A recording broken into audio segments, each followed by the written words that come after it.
Assalamualaikum warahmatullahi wabarakatuh. Kembali lagi bersama saya Stefani Ratna Widasari. Nah, hari ini saya akan menjelaskan mengenai praktikum IPA yaitu simbiosis. Nah, sebelum kita mulai praktikum, kita boleh tahu tujuan praktikum ini adalah yang pertama, mengidentifikasi simbiosis parasitisme di lingkungan sekitar. Yang kedua, mengidentifikasi simbiosis komensalisme di lingkungan sekitar. Dan yang ketiga adalah mengidentifikasi simbiosis mutualisme di lingkungan sekitar. Nah, apa saja sih alat dan bahan yang kita perlukan dalam praktikum ini? Yang pertama, ada alat tulis. Yang kedua, ada lembar pengamatan. Yang ketiga ada lingkungan sekitar, dan yang keempat adalah gawai atau handphone untuk mengabadikan hal-hal atau simbiosis yang kita temukan. Nah, sebelum itu kita perlu tahu teori mengenai simbiosis. Let's go!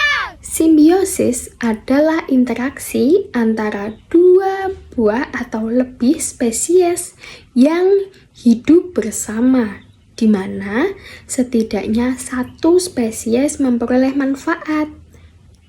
Nah, berikut ada 3 jenis simbiosis. Yang pertama, ada simbiosis parasitisme. Menurut Susanto P. Sarjan dan Handayani pada tahun 2004, simbiosis parasitisme adalah hubungan antara dua jenis makhluk hidup, di mana yang satu mendapatkan untung, sedangkan makhluk hidup yang satunya dirugikan. Yang kedua, ada simbiosis mutualisme. Menurut Dwi Seputro, pada tahun 1994, simbiosis mutualisme adalah simbiosis. Berikut adalah prosedur praktik yang akan kita lakukan, yaitu yang pertama, menyiapkan alat dan bahan yang diperlukan. Yang kedua adalah mengamati lingkungan sekitar tempat tinggal. Yang ketiga adalah mengamati makhluk hidup di sekitar dan mengidentifikasi simbiosis apa yang ada pada mereka. Yang keempat adalah mengambil gambar, dan yang kelima adalah mencatat pada lembar kerja. Nah, setelah kita melihat-lihat lingkungan sekitar kita dapat menemukan simbiosis parasitisme. Nah, di lingkungan saya terdapat ada 5 jenis simbiosis parasitisme yang saya temukan. Yang pertama ada pohon mangga dan benalunya. Nah, pada jenis hubungan parasitisme antara pohon mangga dan benalu, pihak yang dirugikan adalah pohon mangga. Mengapa? Karena produksi makanan pada pohon mangga berkurang, sehingga pohon mangga akan susah berbuah. Sedangkan benalu, dia menanggung sebuah keuntungan, dia dapat menyerap makanan dari pohon mangga. Yang kedua ada hubungan antara manusia dengan nyamuk. Yang kita tahu adalah pihak yang dirugikan adalah manusia. Mengapa? Karena darah manusia dihisap oleh nyamuk.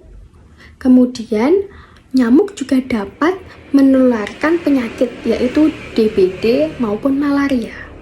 Selain itu, bekas gigitan nyamuk juga dapat menimbulkan gatal pada kulit manusia. Kemudian pihak yang diuntungkan adalah nyamuk karena dia mendapatkan makanan berupa darah manusia. Yang ketiga adalah ada simbiosis parasitisme antara kucing dengan kutu kucing. Nah, pada kasus ini yang dirugikan adalah kucing karena darah kucing dihisap oleh kutu, sedangkan kutu memperoleh keuntungan mendapatkan makanan berupa darah dari kucing. Selanjutnya adalah lalat buah dengan buah. Lalat buah Buah menanggung kerugian karena buah akan mudah membusuk setelah dihinggapi lalat, sedangkan lalat mendapat keuntungan karena lalat dapat bertelur dan berkembang biak di dalam buah. Hubungan selanjutnya adalah mengenai alang-alang dan tanaman produksinya. Yang menanggung kerugian adalah tanaman produksinya. Mengapa? Karena air, sinar matahari, dan juga sari-sari makanan diserap oleh alang-alang, sedangkan alang-alang mendapat untung, yaitu berupa air, sinar matahari, dan juga sari-sari makanan dari tanaman produksinya. Kita melihat simbiosis mutualisme. Simbiosis mutualisme yang kita tahu tadi adalah di mana antara dua makhluk hidup sama-sama mendapat untung. Nah, apa saja ya? Yang pertama ada kupu-kupu dengan tanaman belimbing berbunga. Nah, kupu-kupu ini mendapatkan untung karena dia mendapat nektar dari bunga. Sedangkan bunga belimbing dia juga diuntungkan karena kupu-kupu dapat membantu proses penyerbukan yang ada di bunga belimbing tersebut. Kemudian simbiosis mutualisme yang kedua, yaitu tumbuhan dan cacing tanah. Cacing tanah mendapat keuntungan dari daun-daun kering yang dapat dijadikan sebagai bahan makanan cacing tanah.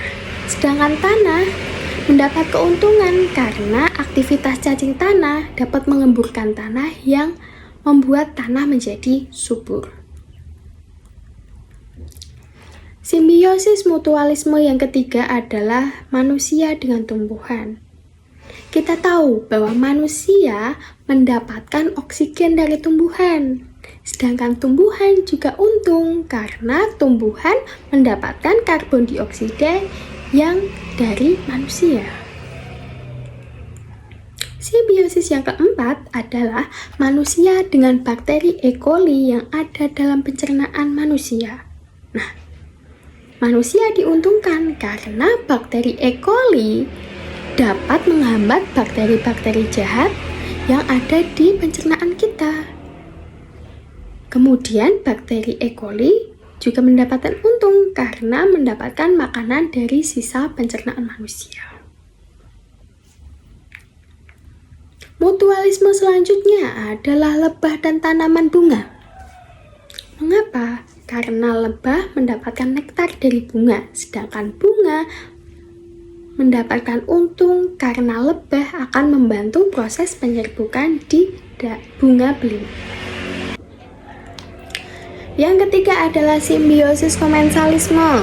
Tadi sudah saya sebutkan bahwa simbiosis komensalisme adalah hubungan antara dua makhluk hidup, yang satu diuntungkan, yang satu tidak diuntungkan namun juga tidak dirugikan.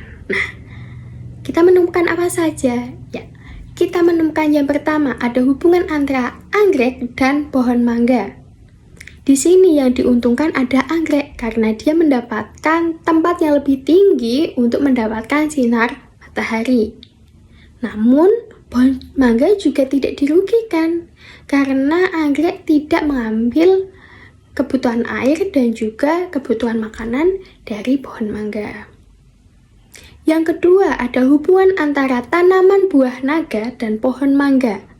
Nah, tanaman buah naga ini bisa merambat dan melekat pada pohon mangga, sehingga dia juga mendapatkan tempat tinggi untuk mendapatkan sinar matahari. Namun, pohon mangga tidak dirugikan dan juga tidak diuntungkan dari hubungan tersebut. Yang ketiga, ada sirih gading dan pohon inangnya. Sirih gading ini mendapat keuntungan karena dia memperoleh tempat yang lebih tinggi untuk mendapatkan sinar matahari.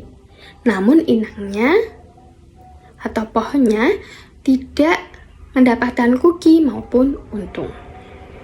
Yang keempat ada burung dengan pohon. Burung ini mendapatkan untung karena dapat beristirahat di atas pohon dan juga dapat membuat sarang di atas pohon, namun pohon tersebut tidak dirugikan maupun tidak diuntungkan. Yang kelima, ada hubungan antara tanaman tanduk rusa dan inangnya. Yang kelima, ada tanaman tanduk rusa dan juga pohon. Nah, tanduk rusa ini mendapat keuntungan karena dia bisa ada di tempat yang lebih tinggi untuk mendapat sinar matahari.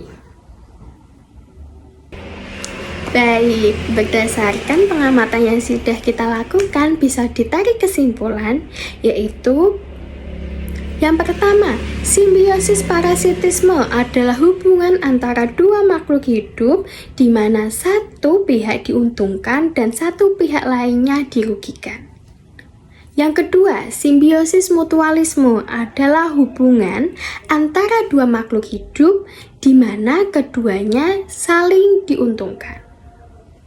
Dan yang ketiga, ada simbiosis komensalisme, di mana antara dua makhluk hidup tersebut, satu makhluk hidup diuntungkan dan satu makhluk hidup lainnya tidak diuntungkan maupun dirugikan. Oke, sampai di sini praktikum dan pengamatan kita. Bye-bye. Terima kasih.